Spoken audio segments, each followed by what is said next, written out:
I'm going to go straight in, and the first thing that I want to talk about is money. Because when it comes to starting a business, that's where most of the questions come from. I feel like it's a conversation that doesn't happen enough, especially amongst black women when starting businesses, let alone women in general. So Zalika, I'm going to go straight in with you. And then Patrice, Maury, Chloe, if you have any personal experiences or like second-hand experiences that you want to share, then go ahead. So Zalika, key mistakes first-time entrepreneurs make with their accounting or bookkeeping. I think a lot of people are more interested in how much they're making and not how much they're spending. So I'm like that really boring auntie, but like keep your receipts, you know. So you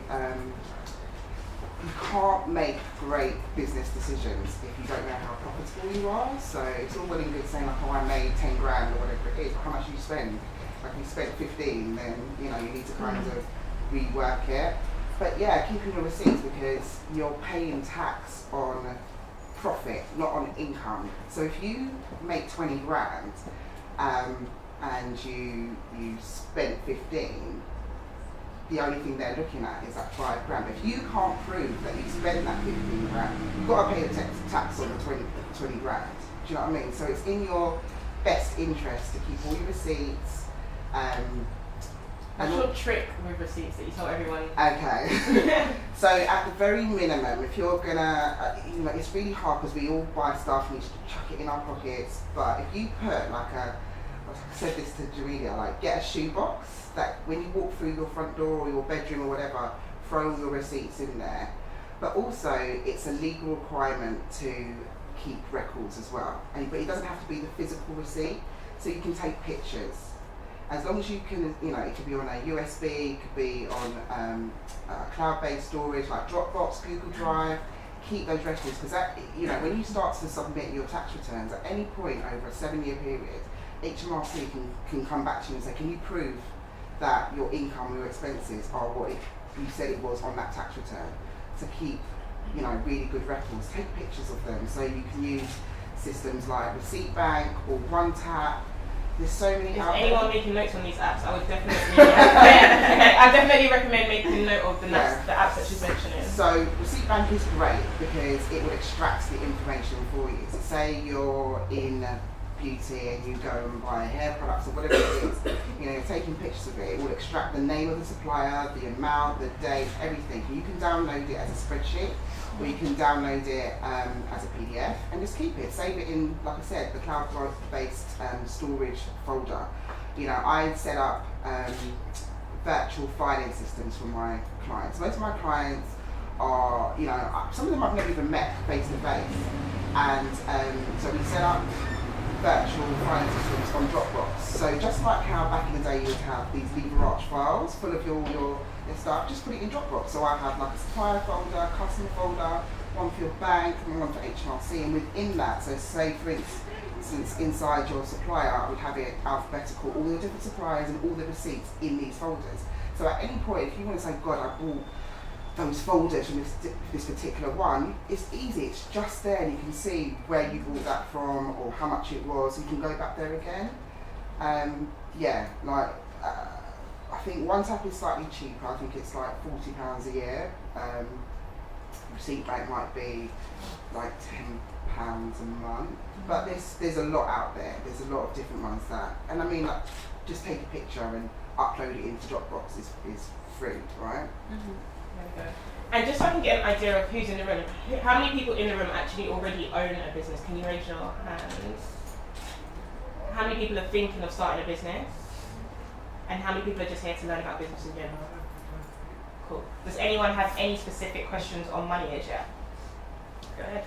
Say you said that you had not earned anything for that month or whatever. Can you go back and change that and say, like, you go back over your everything and then you say, actually, I have. Once you submitted it? Once you submitted it, yeah. Well, when you submit your tax return, it's actually for like a whole year. So it basically is from April to April. And then you submit your tax return, you've got to submit it by January 31st, which is like 9 months away. So you shouldn't have to go back and go, oh, actually, 18 months ago, it was actually this. You should, if you're keeping up to date, and you've got 9 months after that tax year to submit it, you've got 9 months to go and change it. Is there any mistakes? Like, you can't make any mistakes? It's not that you can't make mistakes. If you kind of go back and you're like, oh my God, like you make a genuine mistake and you forgot a whole income, just add it on to the next one. And if you keep good records and you're kind of showing them, so if they come back and go, well, actually, I mean, it depends. I had a client and business was down and he got like a part-time job, but I didn't know that. And so when I did his tax return, I was basing it on the income he got from his salon. And then because he was an employee somewhere else, which they had submitted his tax details for that, HMRC then came back and was like, hold on, what about this? And even though he had paid the tax on it, for them, you should have included that information on that tax return. And then they were trying to fine him like £2,000. So that's why it's like it's no joke. It's like at the worst possible scenario, you can go to jail for, you know, not keeping good records, submitting the wrong information. You've got to be on it. So yes. Yeah, I mean that's worst case. That is absolute worst case. Like one of my first jobs was working for an insolvency practitioner. So I worked with people going liquidation, bankruptcy. So that probably scared me in turn. Keeping good records. There you go. So no one wants to catch a case. So we have to save our receipts in the shoebox and then submit it to our bookkeeper accountant as soon as possible and just keep them up to date. If not, then use apps like Receipt Bank. I mean, you can do yourself. You don't have to have a bookkeeper, but I would suggest when you start to grow, to get a bookkeeper to kind of do it for you. Because there's only so many different accounting laws and ins and outs, and depending on business, what you can claim back for and what you can't. And sometimes, like, I remember Julie and I having conversations about clothes. Like, she is asked to go. I'm so frustrated because I have to do events and I have to buy new clothes for events. So I was like, surely I can expense this because I'm not buying these clothes for my personal use, I'm buying them for business. But Zanique was like, you don't have a fashion business, so you can't. Yeah, and it's not even, it's kind of like wearing different clothes is a choice, it's a luxury. You could wear the same choice. Like you're choosing to not be seen in the same outfit. As far as H&R are concerned, you could wear that same black top, that same black jeans for every event. The fact that you feel like I couldn't be seen wearing, unless it has TreasureTress on the breast, which then you wouldn't be wearing it to a party. Or it basically rule of thumb, if you can wear it anywhere, it's not tax deductible. You know, like you wouldn't wear a McDonald's uniform to go raving, right? Or to go to a wedding. But you could, like if you've got a suit, you could wear that to church, you could wear that to a wedding, you could wear it anywhere. So unless it's identifiable to a particular brand or whatever it is, it can't be seen as like uniform. There we go. Cool. So I've got questions. I'm going to direct it at Chloe and Patrice, but Maureen and Zanique, feel free to chime in if you want to. What are 5 things that are essential for all founders or businesses? So we're thinking about platforms here, resources, apps. So Chloe, maybe from your perspective, these women are building businesses and we know how important personal brand is in today's world because people want to know who's behind the business. So what are 5 resources, apps or tips you can give them to build their personal brand?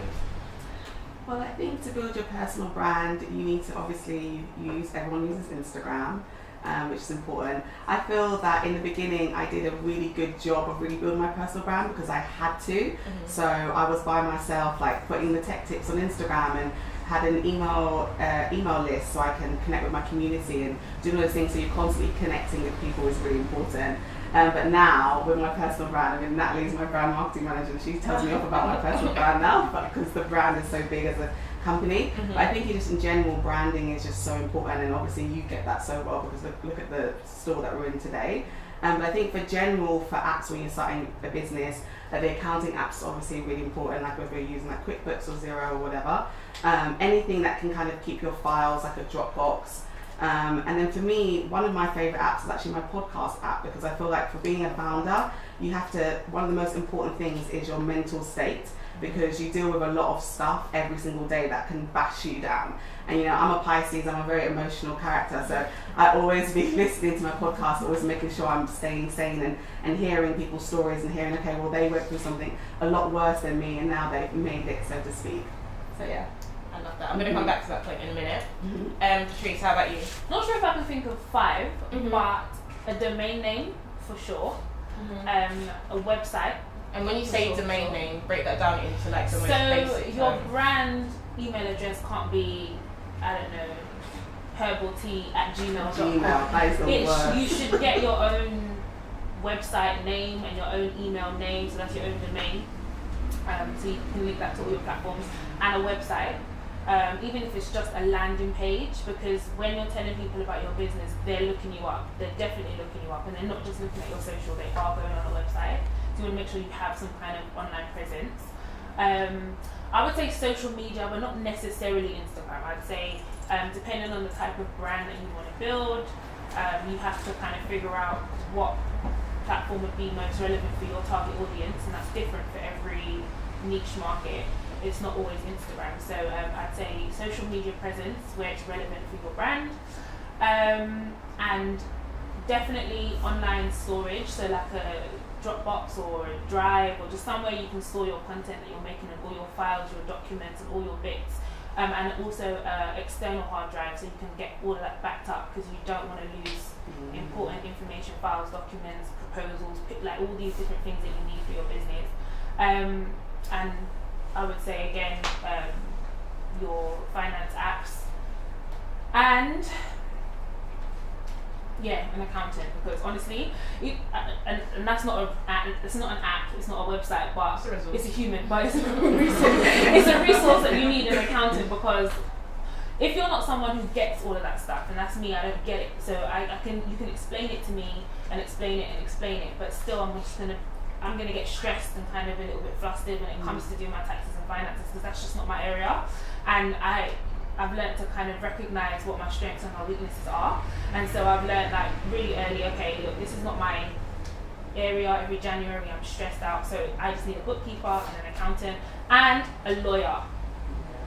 We need a lawyer as well. Okay. Salika, Maury, anything you want to add? Well, of course I'm going to say Xero and QuickBooks. I think it's really important to kind of have all your information in a system so you can see how much you're making, how much you're spending. Does everyone know what Xero QuickBooks is? It's an accounting app, so you can use it to invoice clients. You can connect it to so many different platforms. It can draw in. So if you can connect it to like a website. So if you're making sales, you can connect it to it. You can draw in your sales. And then you can put all your receipts in this. It's actually a way of storing your receipts as well, because you can attach copies of your receipts and transactions. Asana or Trello. So Asana is what I use. It's like a to-do list. My memory is rubbish. So if I don't write it down, like it's basically not going to get done. So Asana, I basically set up each client as a project. And then within each project, I have my to-do list. So I work with Jamelia, and every week it comes up that I've got to do my bookkeeping reconciliation, and then I have to do certain things by certain times a month, and we have those conversations. And I link it to my calendar as well, so it's all in my calendar, so I know how to apportion my time. LastPass. So LastPass is a really good system to save all your passwords. So as you grow, and you're connected to so many Passwords are just a mess. Yeah, you're connected to Us, so many Christelle, Chloé, and Siobhan are always criticising me, because they're like, oh, I need to log into this, what's the password? And I'm like, yeah, we've got a spreadsheet. She's still like, guys, what's the password? Make sure you put a password on the spreadsheet. Make sure you put a password on the spreadsheet.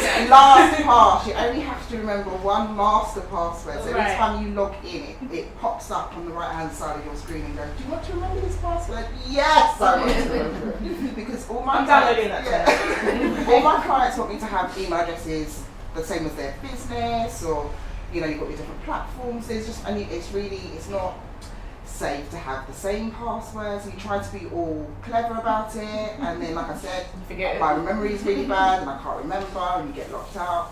So LastPass remembers it all for you. We use a password one, but we use Vault, Zoho Vault, for all of our company passwords, because back in the day we used to have a spreadsheet. Actually, no, we used to put them in a document in Google Drive and then like seal the folder. It was terrible. Then you can't get But, into it. but we all have, so everybody has access, but then each person has access to the passwords they need.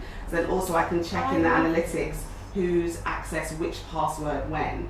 So if there's any issues in the future, I always know, okay, well this person needed this password, or why did that person take that password to do something that they didn't need, or actually, so it's called Soho Vault. One good thing with LastPass, I don't know if Soho Vault does this as well, but you can share passwords without them seeing what the password is. Yeah, it does. To say if you wanted someone to log into something, you need them to access it, but not be able to access it as and when they want to. You can do that as well. So you just share it with them, and it saves it in their LastPass, and then they can. And you can do that with card details as well. So save card details with the security codes and everything, which they have, that can be entered into when they're buying something, but they don't actually see what the card details, the expiry date, the security code is. So that's really good. Maureen? I was going to say a good bank account, because I'm with Coconut at the moment, and it's really good for freelancers. It actually shows you like what to submit to HMRC, like on the form. It has a tab and you press it, says all the calculations, and you just write it in. Coconut. Yeah. Cool. Alright. My next question is for you, Maureen.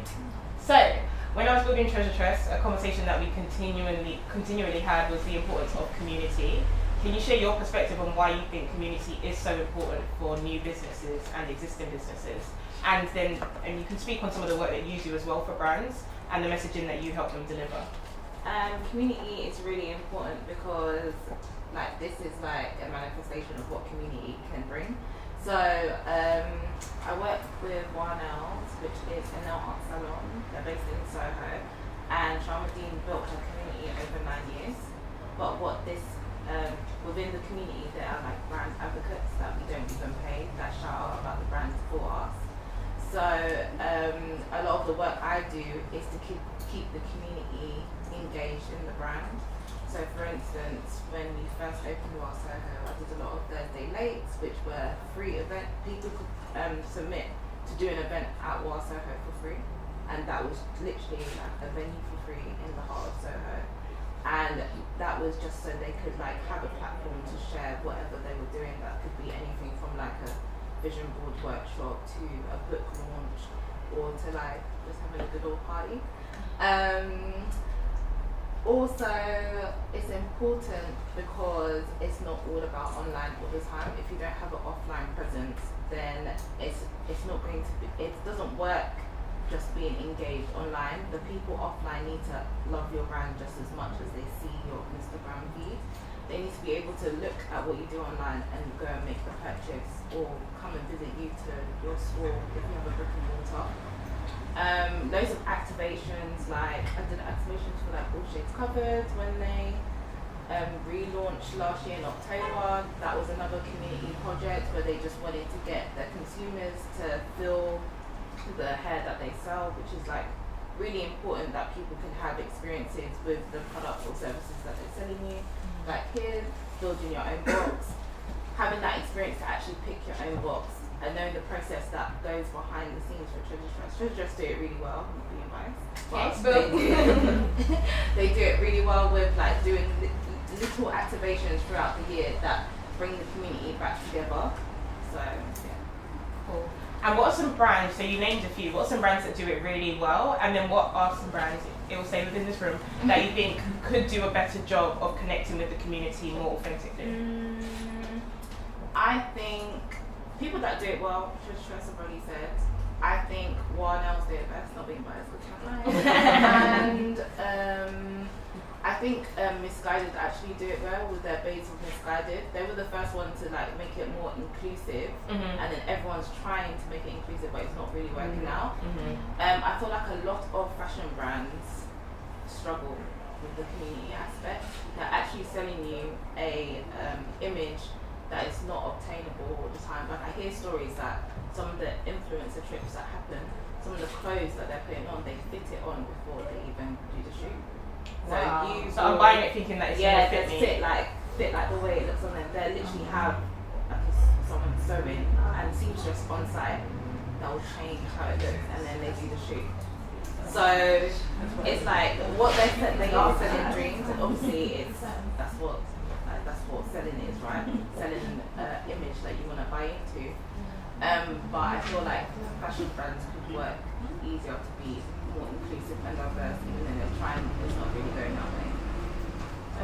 So if I'm in the audience and I'm starting out my brand, still figuring out the idea, just about ready to launch, what are one of the first things that I can do to begin to build a community, or like how do I find my tribe of people that I can connect with? I think it starts from I think it starts from networking and then creating mini events that can be inexpensive, and also collaborations.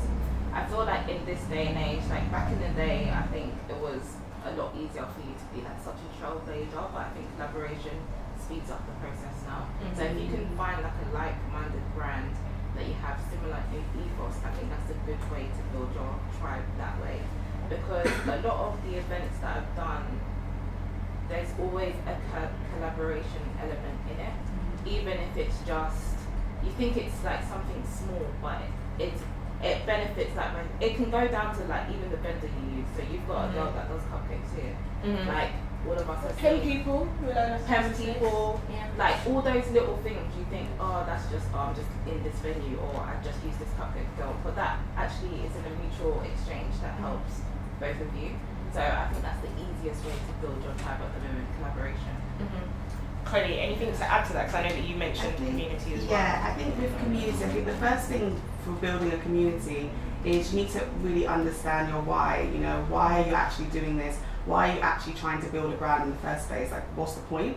Obviously, the point isn't to make money, because at the beginning you don't make any. So, what is the brand? And like, for example, TreasureTress has a really strong message.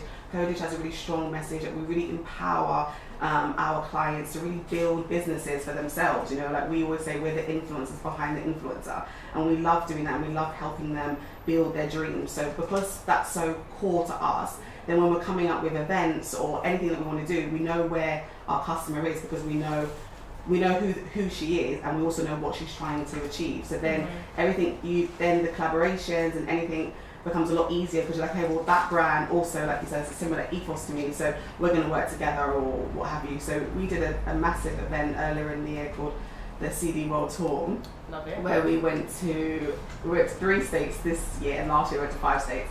So like New York, Los Angeles, Dallas, and last year we also went to Chicago and San Francisco. And that was our time where we kind of brought our community together. So it was people that are actually our members, but also our kind of ambassadors who are around the place. Who we have all these girls who like shout us out, who like aren't even our members, but they're like, oh, one day, you know, I'm going to sign up. Like it's their dream to sign up, and we're like, whoa, that's so crazy. So having those moments is important, and also it's a great way to also listen to your customer as well. And actually, as being an entrepreneur, you're always thinking about ideas all the time, right? So you hear someone say something and you hear an idea in it. So when you're with your community, it sparks so many ideas, because they tell you exactly what they want, and they tell you all their pain points, and they tell you everything. So then if you're switched on, you're like, hang on a second, there's something in here from what they're experiencing. So I agree with you that offline is so important. And for me, I'm like the biggest geek online, like coding, but like I love anything that's offline that brings people together. I think it's important. Also, I wanted to add, on the collaboration front, make sure you're bringing something to the table, because louder. I get a lot of DMs saying, oh, can we collaborate? And it's not mutually beneficial at all. So just like, if you can have a similar ethos, but make sure the work is going to be literally 50-50. Like don't come and just say, I have this, can I come to your whole space? I think also knowing your level as well, like knowing your level, obviously you should always obviously dream big, but if you're just starting out, it may not make sense to try to collaborate with someone that's completely in a completely different space, in a completely different level to your company. I'm not saying you shouldn't try, but I'm saying understand what makes sense, because you know at the beginning you're trying to hustle, and then now like I'll get a DM and I'll show Natalie and be like, what is this? Like it doesn't make sense for us. But maybe it could have made sense for us 2 years ago, but it doesn't now for us today.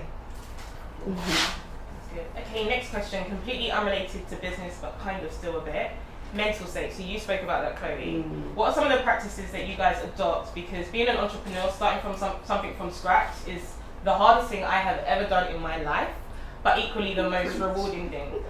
So what are some of the things that you guys do? I know that in the office, between us, when we have our team meetings, we're always like talking about like, okay, when are you taking your holiday? Even though I'm a bit of a, they call me a slave driver sometimes, but whatever. It's because like I'm a perfectionist, so I go really, really hard, but they equally go really, really hard. And sometimes we forget to take breaks. So what are some of the things that you guys do in order to protect your mental health, but then also the women that you work with, the team that you have? What do you do to encourage them to take care of their mental health as well? I think for me, I started to adopt meditation, affirmations. I've got my vision board. I've got podcasts that I listen to. What's some of the podcasts that you listen to? So there's one called Mind Your Business podcast, which talks about everything to do with having wellness within your business. So it talks about manifesting finances, straight down to like how to make reoccurring revenue streams within your business. So it's a bit of both. He always calls himself a woo-woo guy. I listen to a lot of American podcasts because I just feel like they're like ahead of the game. Like there's not really a lot of UK podcasts I listen to. Also listen to the Oprah podcast, thick. What's another one that I listen to? And My League. Those are my 3 ones. My League podcast, Oprah, Super Soul Sundays, and Mind Your Business podcast. How I Built This is one of my favourite podcasts. It's like pure fire. Like you'll spend the whole day and you'll listen to all the episodes, and it's just amazing to hear that every single person, every single business that you know has just been through so many different things to get there. Like people who are like, yeah, like, you know, it was by Friday I wouldn't have enough money to pay my team, and then this happened, or all these different crazy things that they've been through, and it's so empowering. Every single, it makes you feel that when you look around the world, you think everything that you look at, everything you touch, somebody had to build that, and that was their dream in some way. You're like, wow, like someone was really into light fixtures, and how did they get there, and how does that now affect me in what I'm doing? And I feel like I listened to the guy who invented Pokemon, and like the story was just insane. I had no idea that it was like so inspiring, the story. So yeah, that's my favorite podcast. Cool. And then what do you do personally to protect your mental health or mental well-being? So meditation, I've got the Headspace app, which is a really, really good app. I think it's good to invest in those types of things. It's really cool. I also love to spend time with my family. I feel like because my family just doesn't really get it, so it's so fun because I'll tell them anything and they're just like, oh, that's great, sweetheart. So then we start talking about something else, and it's so nice to just have a completely different like energy, and it's just so fun. You speak to your little cousins and they're just talking about their day, and it's like completely different. My mum knows Chloe's mum, and we were both speaking on a panel, and my mum was like, oh, I heard that you're doing an event with Chloe, and I was like, yeah. We're doing the event together. Yeah. I know, we're just like, oh, that's nice. That's nice. And you like it, because before it used to get me down, like, oh, why didn't you get it? Like, I've achieved this thing, and now I'm like, I prefer not to know the ins and outs, just to have that release. And I think also as well, just like having fun, like I really try to have fun with the team. We're constantly busting jokes, like on Slack, there's just constant laughter, and like they always see me LOL and they probably think I'm not actually laughing, but I'm actually laughing because they make me laugh. But I do think it's important for people to take breaks. I think at the beginning I used to be scared about my team going on holiday because I used to think, oh my goodness, like who's going to replace them? And like this is so terrifying to me. But now I'm just like, oh, like you're going to go there, oh, you're going to Portugal, oh amazing, you're going there, oh amazing. But there's such a difference when people actually go away on holiday. Yeah. Because like Siobhan went to New York, and when she came back, like this had to happen the following week, and she came back on fire. Like when people take their days, where is she? When people take their time away, it makes such a change. Yeah, because I think you need a break. Tell them why I came back on fire. She had no choice. But you've got to take breaks. But I do feel like, yeah, when people do come back from a trip, they do have a renewed energy, and it's like, hey, I've got this. Because sometimes it is stressful, and I feel like when you have a digital business, you're on quite a lot of the time, and especially when you have tools like Slack, it doesn't really end. So it's like you actually need to take a beat. Yeah. How about you, Patrice? My team are always on holiday. To be honest with you, they travel all the time, and I think this is the first time that I've had, because at the moment we're transitioning, so we're rebuilding a whole new team. Okay. Minus like maybe 2 people. But I've always had a team, and I never really You've had a team since day one of Pink Ship. You've had a team. We launched, and then a month later I started hiring. So I Wow. hired literally the following month. Wow. Because I need the business model that we have. We Mhm. need different kinds of creatives. So I needed to hire from day one. So I've always had a team, and it's always been interchanging. Always been people coming and going. Because with the kind of staff that I have to have, there are a lot of creatives, photographers, videographers, graphic designers. These people, they like come and go. You have your staples that have been there from the beginning, but I'm used to people going away and coming back and going away and coming back. And I think it's, like you said, it's good. You can see a change in them when they come back and they've rested, they've had their break and they're ready to work. And I prefer that, and I encourage them to go for lunch, go eat, come back, stuff like that. We're really bad with eating while we work. That's something that we do. Terrible. So I'm like, I try to kind of encourage everyone to go and eat. Mhm. I set a bad example. I don't take my own advice, but at least I try and encourage other people to go and eat, take a break from the desk, and then come back. Mhm. Me, what I do to relax, or what I do to protect my mental state, I literally just take days off. Unlike you guys, my family do get it. My mum and dad are both entrepreneurs, like they're business people. So Really? yeah, my mum, Wow. she has a beauty empire, and my dad, he's a chartered engineer. So they have like they're very business savvy. So when I'm with my parents, it's not like I can not talk about business. They want to know how's business, how's this, how's that, how's profit. They're asking me businessy questions. But I find that helpful because they can give me advice because they're so seasoned and experienced. And when I'm struggling with something, to me it's like the biggest struggle in the world. And my dad would be like, "Oh, why don't you just do this?" And I'm like, "Oh, I never even knew that I could do that." And so that to me is helpful. My nieces, they don't understand. They're children. Oh, I love being around kids. They just relax me. Yeah, They just make me feel like everything I'm stressing about is ridiculous. Yeah. And I tried to get my niece to come down today, and I said, "We're having a pop-up shop." She was like, "What are you selling? Sweets?" I was like, "No, hair products." She was like, "Oh." It's so refreshing, you know. Like I love that. And I tell you something that has changed my life: auto responses on my emails. For some reason, when there's an auto response, I just feel like I don't really have to reply right now, and it's just so that's so good. So why have I not been doing this? Usually, you only put on auto response when you're going on holiday or stuff like that, or when you're actually not away from the desk. But guess what? You can actually put on auto response even when you're at the office. People, they don't know where you are. They see an auto response and they just think, "Oh, okay, she'll get back to me on this day," and then they just leave you alone. And I do that now, and I feel like I'm overwhelmed. Or when I feel like I'm overwhelmed and it's just way too much, I put on an auto response and they don't need to know what I'm doing. I need a minute. So that's what I do. I like that, and I turn my phone off. I usually don't go on social media on the weekends.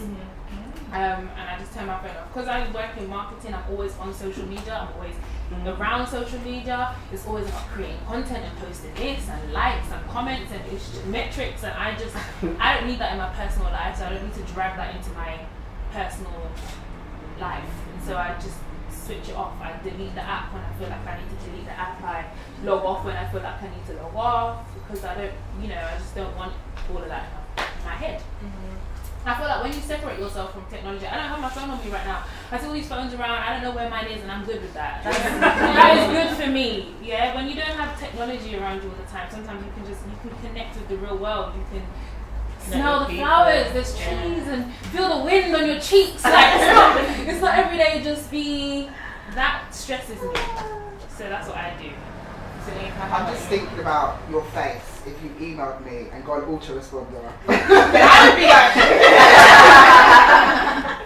It really makes me laugh. There's some of the questions and like she's even up and down. Like, did you get my email? Yes. Okay, so 6 years ago I had a nervous breakdown. So I worked for an event company and it was never enough. It was never enough hours. I was doing I'm a mum of two. I was working 60 to 80 hours a week. There was always someone working 90 hours, so it was kind of like, you work 80? Like, we work 90. It was always that kind of pressure. You know, you worked all day. Like, I went home, I did bath times and dinners, and I had to pick up my work, and I was tired, you know. And then I knew something had to give, and I decided that I was going to leave. I wanted something a bit more normal. And they turned. They were like, "You want to leave?" Because I was there for 10 years. You want to leave? To do what?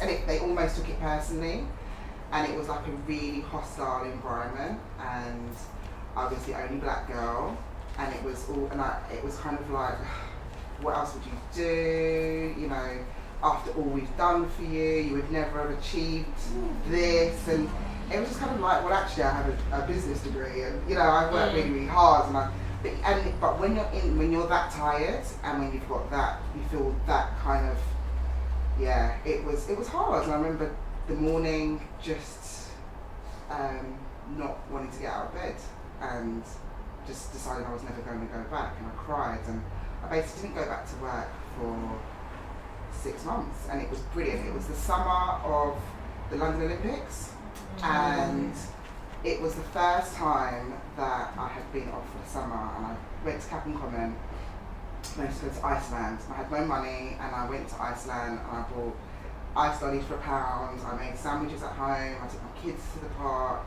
and it was the best time ever. So I went and decided I was going to go back to work, and I wanted to do something completely different. And I started working with an environmental charity that campaigned about awareness with national parks, and it was just amazing. And I was there for about 14 months, and then a new CEO came in and basically cut my job. And then it was after that I decided, right, I'm gonna start my own business. So it was that period that kind of made me realise what really mattered and what didn't. My babies, well, they're not, my wife's not such a baby, but They're not babies. They're big kids, right? you know, they are the ones that are real and what kind of matter. You make, even with your own business, you make it your everything. It really isn't. It's not life and death. My daughter's 20 and she's in her last year of university.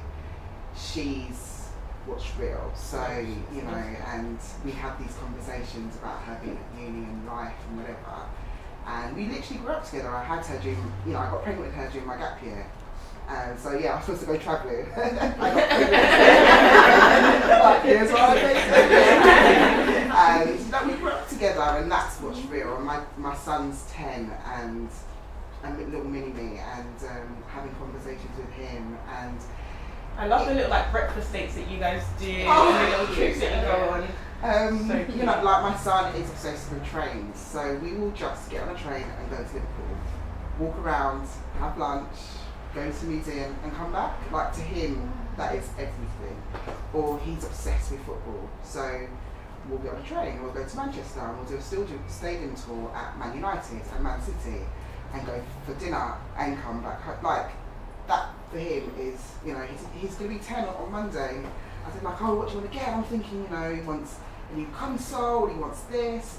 He wants Match Attack cars. Match Attack cars are £1 for a pack of 7. He literally, if I spent 30 quid on Match, he would just think I was the best mum ever. So it's kind of, when I'm with him, I try not to look at my phone, I try not to look at emails. His school is really far away. I live in Clapham, his school is near Hampton Court. So in that time, I utilise that time to talk about what's going on with him, you know, how's school, just, I'm obsessed with football, he's obsessed with football, we talk about different players.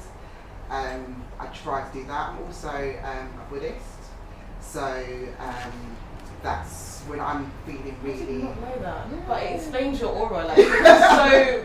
So I come from a family of Buddhists, but my mum, I was raised a Christian, and then probably like 20 years ago, my aunt was a Buddhist, and she introduced my mum to the practice, and then my granddad and my brother, and then I was like a late adopter because I just thought it was like some weird-ish, and I was like, oh, I don't know about that. But when I had my breakdown, it was the one thing that kind of, it was just time for me to just kind of relax and focus, and just made me feel a lot better. So I think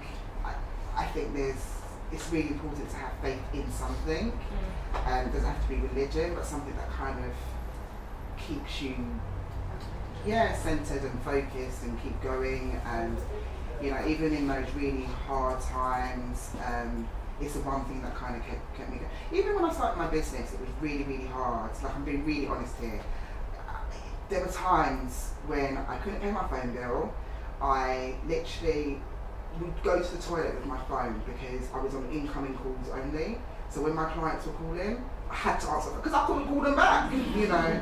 And there were times when my parents, my grandparents would literally just turn up with bags of pasta, rice, veg, fruit, because we have a lot, and any food that I had to feed the kids. So I was literally having lunch and dinner of cornflakes or whatever it was, and they just didn't say anything. There wasn't a big conversation about it. They would just turn up, drop the bag, and then off they went. You know, I used to be in pain. I'd say to my mum, like, I want to die. Like, I feel like a failure. Like, what am I doing? Like, you know, what am I putting my time? I just need to go and get a job, but getting a job didn't feel right for me. And I just went through this period. It was really, really tough. And I look back and I think how hard it must have been for my mum to hear that your daughter wants to die. And the only thing that kept me going was my kids. And I was thinking that I couldn't ever let them think that I didn't love them enough to not stay around. So they kind of, and I look back and I'm like, whoa, you know. And my mum's my cheerleader, so she would let me talk about what is ended. She was like, okay, all right. So what we're gonna do is, like, she didn't take it on. She didn't get emotional about it. She didn't make it about her. You always need those kind of people. You need the their friends that will kind of be like, you'll be right. And then you need that other friend that gets all gangster with you. What we not going to do today? So it's like your whole support team around you.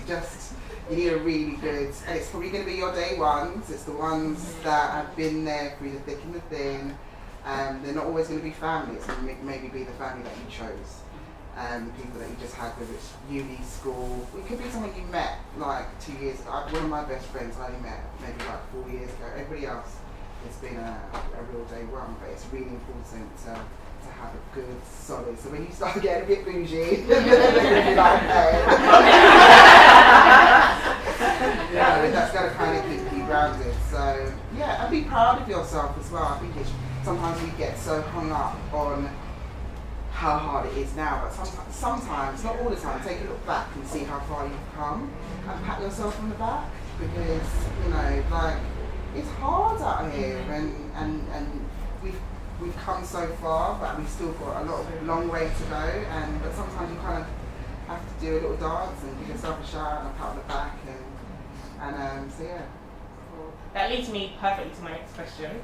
So one of the main questions that I get is, how did I build my team? So I had a very, very fortunate experience whereby Christelle, where is she? There we go. So she was a subscriber of TreasureTress, and she approached me with some ideas about how we could take the business further, how much she loves the business. This one of them being this one? One of them being this, yeah. This was actually the first idea that she pitched to me, like, what, 2 years ago, Christelle? Yeah. 2 years ago.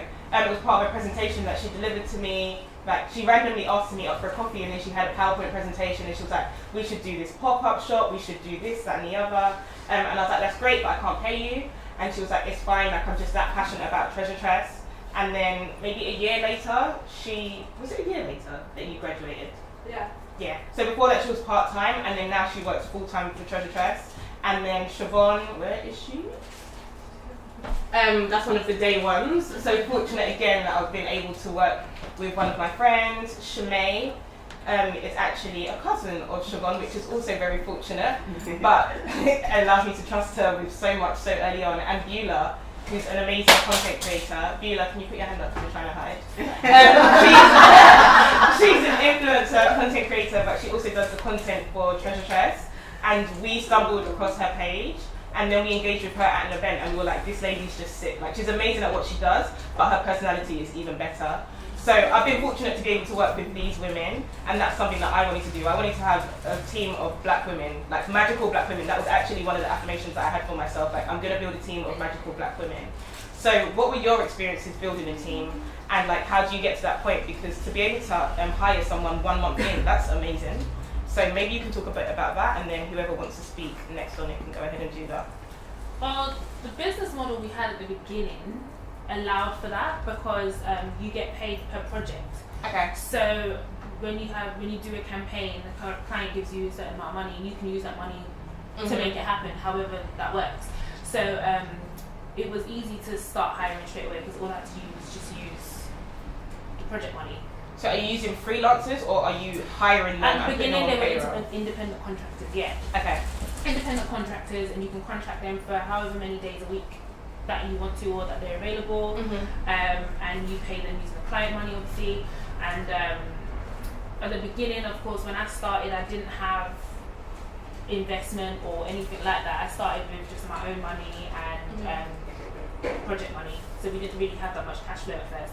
I had to save up during that first year. So yeah, but when I met that girl, her name's Roma. She's like our head graphic designer and editor. She's away at the moment. She's always away. But when she started, we went to university together. I was in my 3rd year. She was in her 1st year. And we had to do one of our courses.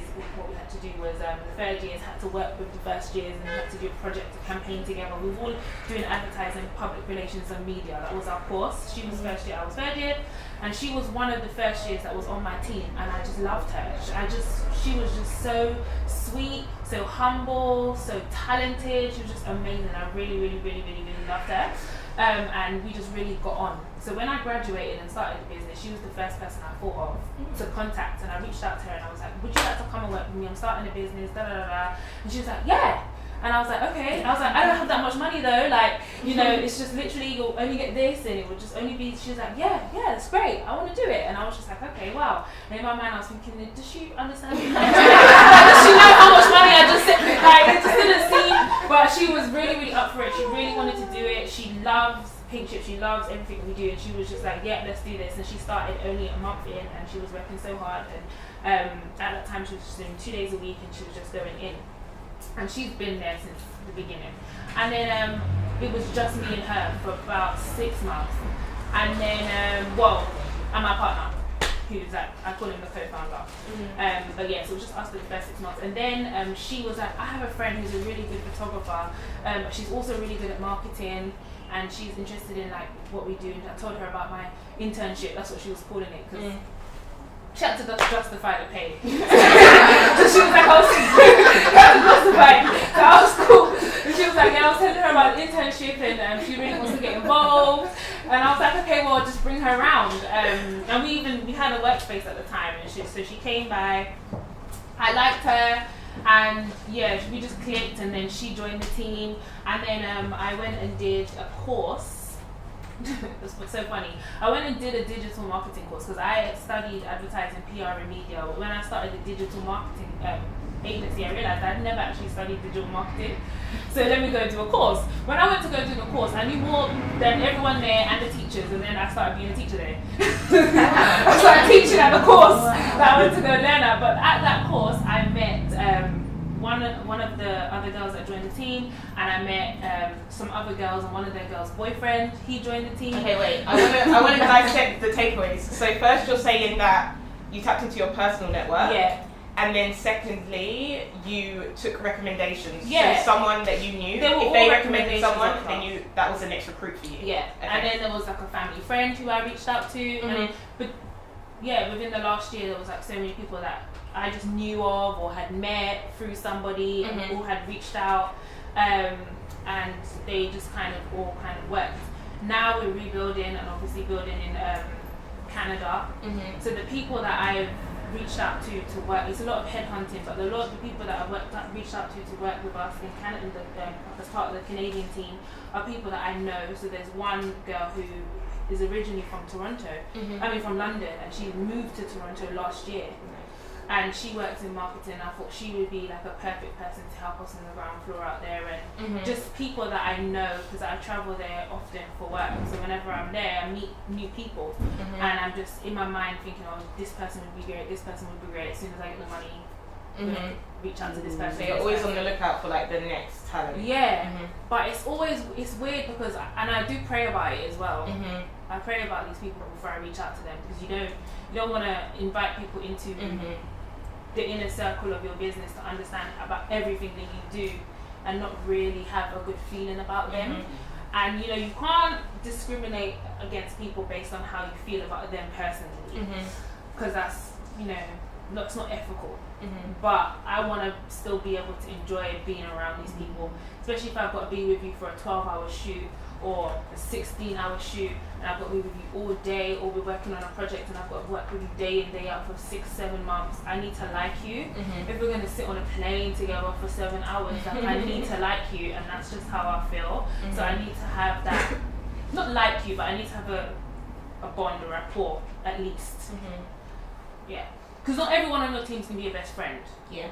Maybe at the beginning when there's like 7 or 6, but then as it grows, there's going to be people that are just they're your staff, and that's all they really are to you. And you've got to like being around them. Cool. Mohammed is Zalika. Then I'm going to throw a question out to the audience because I know it's been a while since I've taken a question from there. So I was also really lucky. So I had some really talented people that I knew.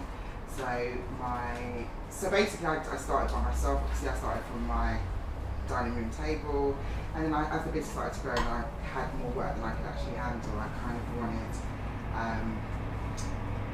to have that extra help. And I've gone through a lot of people, and like Lacey was saying, it's just kind of they just didn't get my vision or get my way.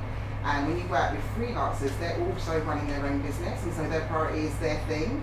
And I needed, I wanted you to contribute on my thing and do as and when I needed it. So that's when I decided that I was going to start to build my own in-house team. I was going to start employing people. And so yeah, I just kind of tapped into the people that I knew. So my little cousin, so little, she's 30. She went on maternity leave and she didn't want to go back, and she was the PA to the European director of PUG. And so I was like, do you want to come and work with me? And offering virtual PA services. So she was working from home, and then my ex-partner's best friend's wife, also stay-at-home mum. She had worked for Santander and Regis, doing admin, really focused, really just really good at what she did.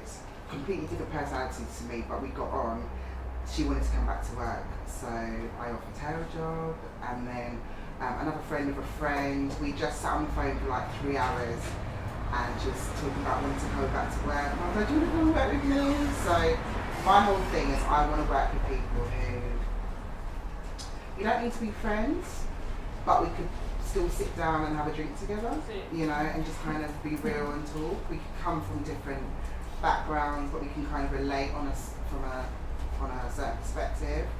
I don't want all the same type of person, because I have completely different clients as well. So she will get on really well with that client, but probably wouldn't mesh so well with that one. And I want to be able to place the employees with like the right client. I have clients who are really anal about stuff, and so the one that's really laid back is just not really going to work with that one. So don't give me that one. Which one are you? I'm not the laid back one. So yeah, I kind of, and I'm also big about just presentations. So if we're talking and you're not bringing your telephone voice, I don't know if everyone has their telephone voice. Like, we have that voice that we talk to with our friends. I'm real South London with my friends, but I'm very like Hyacinth Bouquet when I'm speaking to my friends. So if you come and you're talking to me, you're not bringing your telephone voice, I'm like, no, this is not going to work. If you don't even know that you need a certain, and until, even the first time I met Jamelia, like our first meeting is like in a coffee shop in Selfridges, kind of going through. Like the way that we were probably speaking then and the way that we probably speak now. And that's when you kind of get a bit comfortable. But yeah, I just want, you all have to have that same kind of ethos and perspective and way of looking at things. You might come from different places, but ultimately there's something that kind of brings you together. No one's going to love your business like how you love your business. I get that. So when you do find people that are rising for you and really kind of want the best for you, you kind of want to keep them and keep them close, and you kind of appreciate. And I always say please. I always say thank you, because you are taking time out from your families, your friends to help me build my dream. I think it's really important to treat the CEO the same as the cleaner. you know, so, and I watch things like that, how they speak to people. So yeah, it's really important to show your team that you really really appreciate it. They will stick by you even more so, just because they know you care. I appreciate you having me. Everyone, I appreciate you guys. I just wanted to say something on that actually, because I feel like for me at the beginning, I was living at home with my parents, and so that was fortunate because obviously I didn't have to pay rent. But when I first, because I am a technician and because I do code, I could start the business myself because I could code everybody's website. So I knew that when I had enough money to the income, so we have a subscription, so people pay us every single month. So I knew that, like you. So I knew that when we got to a certain point, I could say, okay, well, I'm making this amount of money, and therefore I can hire somebody with that money. So I was really keen to do that. I was really keen to have people as quickly as possible because I didn't want to get into a comfort whereby it was just me, because then really it's not really the vibe of what I was going for, and that was who I was before, just being a freelancer. So I had reached out. I was reaching out to people to see if I could find somebody who liked the same things as me. So as a girl as well who also liked coding and also just liked fashion and beauty and whatnot. And there was this girl called Amanda who she was also like coding sites as well, and we kind of met on the internet. So I had sent her an email, and I sent a few people an email around that time being like, look, I'm trying to build this thing, it's like this, I really have dreams that it's going to be really big, and I'd love you to come on like this adventure with me. And she had replied and being like, yeah, and then we had a call, and it wasn't an interview because I'd never interviewed anybody in my life, so we were just like literally busting joke, and it had been an hour, and I was like, oh, I've taken an hour of your time, oh, I'm so sorry, and she was like, no, it's fine. And then I was like, so do you want to come and like do this with me? I can't really afford to pay you a lot. And for the first maybe 6 months, she still had to work on the weekend in her local mall. She's based in America, because I couldn't afford, so I couldn't wait. So every time more money came in, I couldn't wait to get to the point where like, oh Amanda, you don't have to work there anymore. Like we can, you know. And I feel like what I used to say all the time is I had to sell the dream, because I couldn't give money, so I had to sell the dream to be like, this is going to be really cool, we're building something really together. And for me personally, it is my dream, but I'd like to think that the people in the team, it's also their dream as well, and I also try to hear them in terms of what they want to do for their own life, and like how can I help them facilitate that through CD, and if I can't help them facilitate through CD, then that's okay. And you know, like if they have to move on, that's also okay, because you know, things come back round. And one of my first actually account consultants, Karina, she left the company maybe like nearly a year ago now, and she emailed me a couple of weeks ago to be like, Chloe, I met up with this company and I really feel like there's some synergies here between this company and chloédigital. And it's not even the company she works at, but she brought us up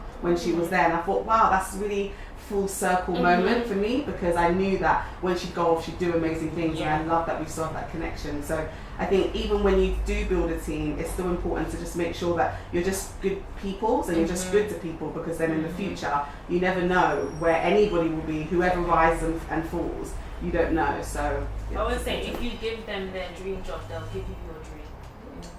There we go. Make sure they enjoy their job, and they will work, and you will have your dream, your business that you business. Alright, we've got half an hour left. I'm going to throw some questions out to the audience. I've got a few more on my list if you guys don't have any, but does anyone want to ask anything specifically? No questions whatsoever? Yeah. No, I was just allowing them to do something.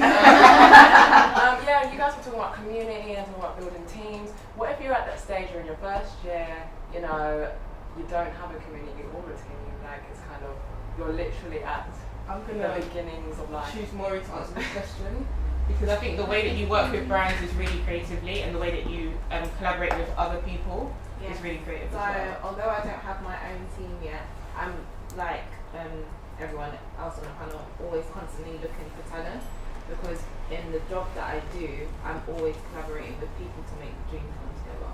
So that could be someone that's like a DJ, someone that works in production, someone that's like an artist, anyone like that. I'm always on the lookout for different people, because I'm going to literally call upon you one day to be like, oh, I've got this project, do you want to work with me with it? There we go. I'm always looking. And also when I do have jobs where I'm able to like pay a day rate, I'll always like bring bring like event girls on board because I'm literally like just testing to see if I could work a beauty job. So yeah. And something that we speak a lot about is like professionalism and like wanting to work with younger people, wanting to work with lots of creatives, but sometimes that can be quite hard just based on experience. Yeah. So do you want to share like what you look for specifically when you're looking out for talent to work with? Yeah, so if I go based on like if I want someone to like coordinate an event with me, so I'm looking for someone who is presentable, comes with solutions and not problems, on time, knows everything about the client, so they've done their homework, organised, and yeah, just like A game, like all the time. There we go. And no more questions in the audience. If you're starting a new company, how do you choose something like your logo, or how would you start your brand if you've got really no idea what you want? You know you've got your idea, but getting to that next stage. Okay, so you need to understand your target audience. When you start your business, you know what your idea is, but now you need to know who you're targeting, and that will help you to decide how you do your logo and how you choose your fonts and how you choose your colors and how you basically present yourself, because you need to appeal to this target that you've identified. So I mean, until you know exactly who you're trying to attract, you can't really decide what color schemes or what kind of image style and that kind of thing, because it would differ if you're trying to target 15-year-old boys or 70-year-old women. They look for different things when they're looking at the product, or they're attracted to different colors, different font styles, different image styles. So you kind of really need to fully understand who you're trying to appeal to first. And it can change. Like our logo at the first time was like horrible, like what we had now, but now our logo is like banging. So, and there's loads of brands that you see that like have they rebrand all the time as you grow and develop, and your target audience might shift after a period of time, so you have to shift the brand as well. So don't get yourself stuck in anything. Just go for it, just do it, and then if it wasn't right, then you can make adjustments. Any more questions from the audience? Go ahead. Is there any particular time in your business where you have to register it as a limited company? I would always register your name as straight away, even if you're not going to be trading through a limited company, because the worst thing that could happen is when you are ready, it's gone, because you can't even. So when I first started, BAS Limited was not available, so I called it something completely different. And then further down the line, I was like, okay, I really want something to do with BAS. But there was already BAS UK, there was already BAS something else. So I'm born on the 13th, so I called it BAS 13, but Roman numerals, and I was able to get it. It was really important for me. And I bought all the domains, I bought, anything remotely around that, I bought all of it. So I would buy it straight away. To actually trade through a limited company, probably when it's probably more tax efficient to trade through a limited company when you're around, I think, when you're earning like maybe 50,000, 60,000, I think then it's more tax efficient. Before that, you have to factor in that when you're doing accounts for a limited company, you can't do it yourself. You're going to have to pay an accountant to do it. So you've got to kind of like factor that all in. When you're up to that point, I don't really see that there's much financial benefit to do it. But just you've got to think about it. So when you're a sole trader, you can use your own personal bank account to take the money in. The profits are all yours. All of that. It's a limited company or limited. So if you take credit out, whatever, as far as through the business owns that, so they can't come after you personally. So it kind of protects you as well. It kind of keeps it very separate, your money and business money. So there's like pros and cons before. But you still have to file personally if you're the director of the limited company. If you're like a sole trader, you're a business owner and you do tax returns. Even if you do a limited company, you take money out, you still have to do tax returns. But I just think when you get to limited, there's so many different costs involved. I don't feel like it's probably financially viable to kind of do it until you're earning a certain amount. But I would register the name straight away, so it's yours, that you've got it, and domains. And to keep it up, it's £13 a year, so you've got to do something called a confirmation statement, which is basically just confirming that all the details are still the same, the address, the directors, the shares, whatever it is. It's like £13 a year every year, and if you don't do it, you can get fined. So the first time they kind of give you a blind, and then after that, as long as you kind of do it within like 30 days, after that, if you don't kind of do that confirmation statement, you can get fined like £350. If the next year you do it late as well, it kind of keeps going up. So, you know, you have to kind of keep note of all the different dates and stuff. Very important. Any more questions from the audience? No? Okay, I've got another one for you, Zalika. You mentioned balancing motherhood and building a business. Do you have any tips for any mums in the audience that are building a business on how to manage their time, how to prioritize, how to not feel guilty about dedicating time to building a business? Well, I'm quite emotionally detached. So when I'm at work, and I really get mum guilt because I know why I'm doing it. I'm not doing it for Chanel handbags. I'm trying to build generational wealth. I'm trying to build something for my family. I want to go on holidays based on where I want to go, not what I can afford. I want to show my family and build something for my family that, you know, we create options. I want to be able to build enough finances so that when my kids are wanting to buy homes, I can say, here you go, here's a lovely deposit, so you know how hard it is. To be able to do that, because half the time you can afford the mortgage, it's the deposit that's kind of, so yeah, I'm quite focused, but when it's family time, and I'm better at speaking on it than actually doing it, but I try to always be present. So like I said, so that train journey in the morning, there's no phones, I can't think there's any client or any email that's more important than me having that conversation with my 10-year-olds in the morning.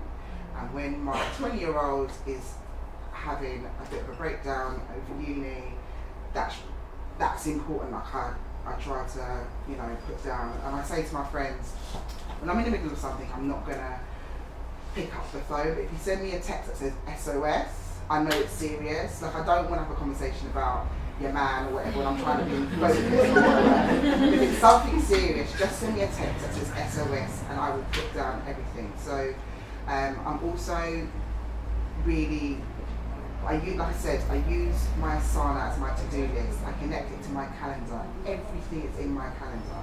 I have a calendar for my son and his activities. I have a calendar for my daughter and activities. My ex-partner, we were together for 19 years. We're still family. We still act as though we're actually together, to be fair. We've got our own calendar.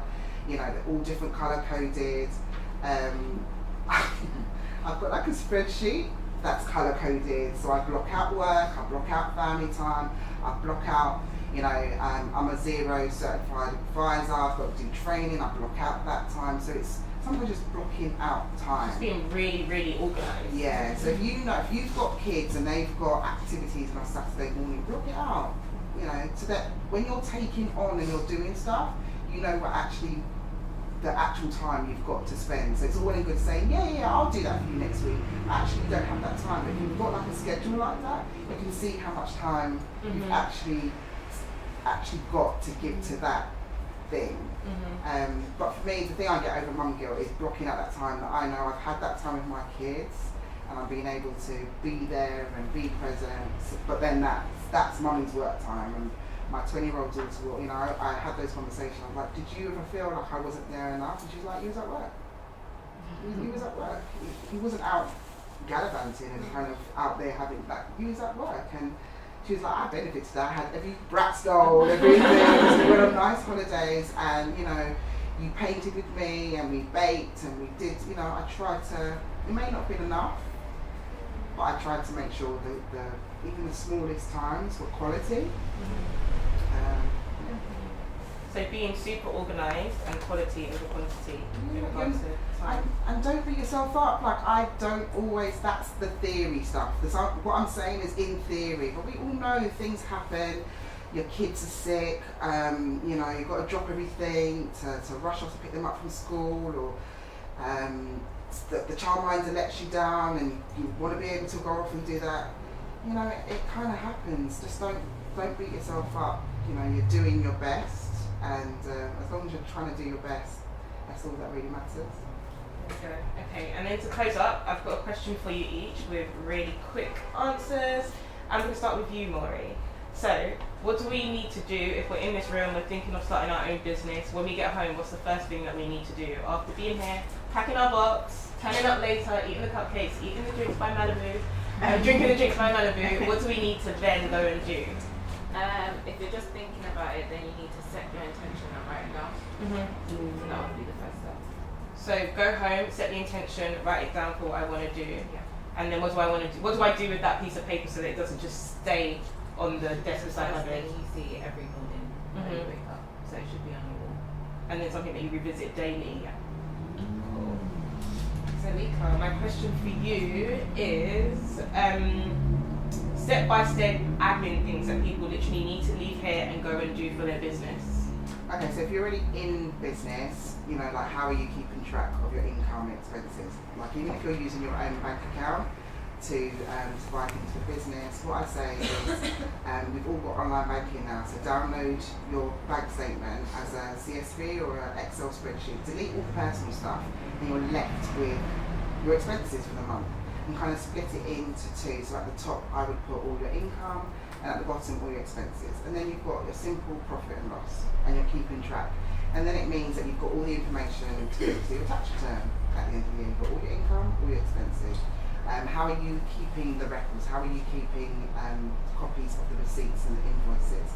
So setting up a Google Drive, a Dropbox, keeping everything in there. I've literally got all my insurance certificates, my payroll information, correspondence with HMRC, kind of get into a habit of having Sunday evening or Sunday morning or whatever it is, and making sure your admin is up to date. Everything is there. There's nothing worse than not being able to know where something is. The paperwork is in a pile of paper in a corner somewhere, or it's in an envelope.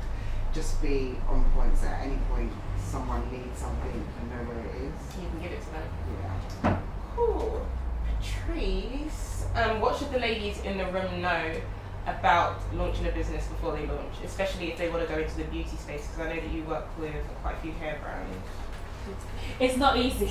I'm joking. No, there's a lot of competition, and especially in the beauty industry.